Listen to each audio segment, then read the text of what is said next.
Alfonso Avellaneda, director del programa de Ingeniería Ambiental de la Universidad del Bosque, analiza que las comunidades han sido de las poblaciones más afectadas con el tema de deforestación. Hablar de la deforestación de la Amazonia como un problema planetario es dar en el nudo del grave problema del mundo. El deterioro de los bosques y la Amazonia y el Chocó geográfico como dos grandes ecosistemas que han sido conservados gracias a los indígenas y gracias a las comunidades afrodescendientes. El proyecto de monitoreo de la Amazonía andina reveló que en el último año Colombia ocupó el cuarto lugar de hectáreas de bosque perdidas por la deforestación en Latinoamérica, perdiendo 98.000 por la deforestación y otras 9.000 hectáreas más por incendios, para un total de 107.000 hectáreas perdidas. Por su parte, Benjamín Quesada, profesor de Ciencias Naturales de la Universidad del Rosario, dice que los cambios climáticos actuales sí se asocian a la quema de combustibles fósiles como el carbón y el petróleo. Es también muy interesante la comparación, obviamente provocadora, pero interesante desde el punto de vista intelectual, porque nos podríamos preguntar si no estamos intoxicados por el uso de combustibles fósiles, al fin y al cabo, porque es muy difícil deshacernos de estos combustibles fósiles y va a ser necesario para luchar contra el cambio climático y para tener modelos de desarrollo más sostenibles. En un reporte, la ONU reveló que aumentar la producción de gas fósil y disminuir su precio pueden conducir a un aumento neto de las emisiones globales y además retrasar la introducción de sistemas de energía con emisiones cercanas a cero. Wendy Arenas, directora ejecutiva de Fundación Alisos, afirma que la deforestación afecta a la economía directamente a habitantes de las zonas más vulnerables. Y si bien no podemos decir que el gran motor de la deforestación hoy sea la coca, sí ha tenido impacto en las últimas tasas de deforestación, pero el mayor motor de deforestación hoy en día es el acaparamiento de tierras. En las últimas 2 décadas se han deforestado 3.182.876 hectáreas de bosque en Colombia. Esta cifra fue revelada por la ministra de Ambiente, Susana Muhammad. La víctima clara de este flagelo es la Amazonía colombiana, pues para el periodo 2001-2021 se identificó que esta importante zona del país perdió 1.858.285.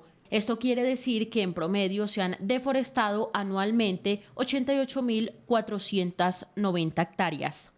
Muchas y muy diversas reacciones y comentarios ha generado el discurso de Gustavo Petro, del presidente Petro, ante la Asamblea de Naciones Unidas. Ustedes lo han visto en la nota.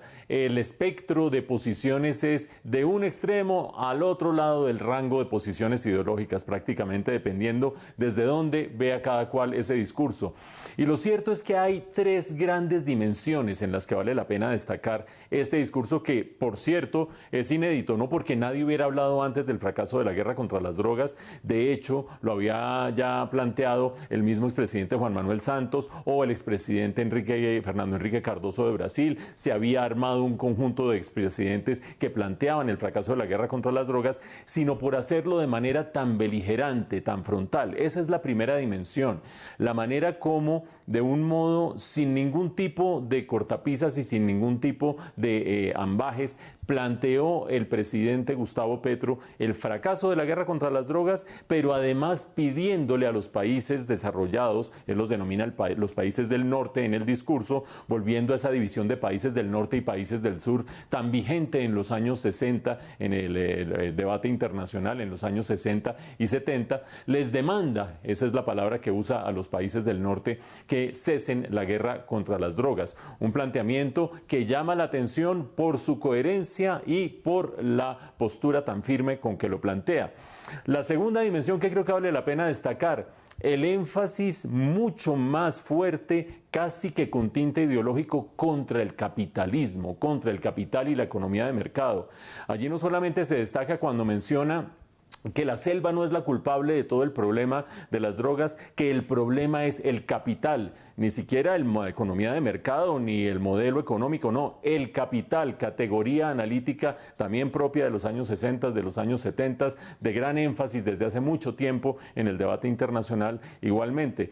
También cuando menciona que las adicciones a las drogas son el resultado de una sociedad que se la ha jugado toda para consumir y consumir y consumir, y que los perdedores de esa carrera son los que terminan siendo adictos a las drogas. Creo que es imprecisa esa afirmación, pero me interesa sobre todo destacar el énfasis con el cual se va contra el modelo capitalista. Pero aparte de eso, ese momento en que también menciona que son los excesos del modelo capitalista los que nos están llevando a el fracaso frente a la lucha contra el cambio climático, casi que la otra cara de la misma moneda del planteamiento del decrecimiento. Este modelo es insostenible para llegar más allá. Pero la tercera dimensión quizás es la que le quita el poder de convocatoria que querría tener. Él mismo dice que invoca y que llama a los países del norte a que dejen la guerra contra las drogas, y le pide a América Latina que lo respalde, casi que tratando de convertirse en un líder regional. Pero creo que lo que trata de hacer en ese momento lo borra con el codo cuando se va de manera tan pugnaz contra los países del norte. No solamente cuando dicen: mi país, Colombia, solo les interesa para arrojar veneno sobre nuestras selvas, para meter a la cárcel a nuestros hombres, para marginar a nuestras mujeres y para explotar el carbón y el petróleo de nuestras tierras, sino sobre todo cuando hace una analogía entre los países del norte y su actitud actual y el régimen nazi, cuando dice: están quintuplicando la ideología de aquellos que crearon en su momento la cámara de gas y los campos de concentración, están magnificando los planteamientos que se dieron en 1933, con palabras concretas. Creo que esa no es la manera de generar buen ambiente internacional hacia sus palabras. Quizás no era su intención, sino generar ese choque de bloques entre lo que él denomina el norte y el sur.